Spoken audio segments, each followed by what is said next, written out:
దూరీకృతాని దురితాని దురక్షరాణి దౌర్భాగ్య దుఃఖ దురహంకృతి దుర్వచాంసి సారం త్వదీయచరితం నితరాం పిబాతం గౌరీశ మామిహ సముద్ధర సత్కటాక్షై.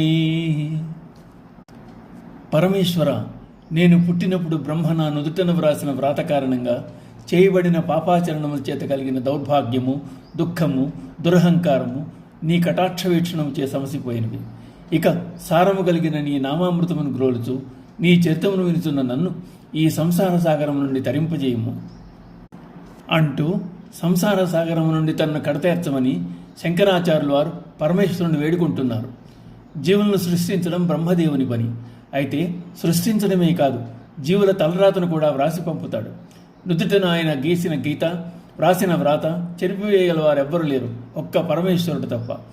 పుట్టబోయే వ్యక్తి యొక్క జీవితం ఎలా ఉండబోతోందో బ్రహ్మచేత సూక్ష్మంగా వ్రాయబడి ఉంటుంది. లలాట లిఖితం అని దాన్నే అంటారు. అదే విధివ్రాత, విధాత వ్రాసిన వ్రాత.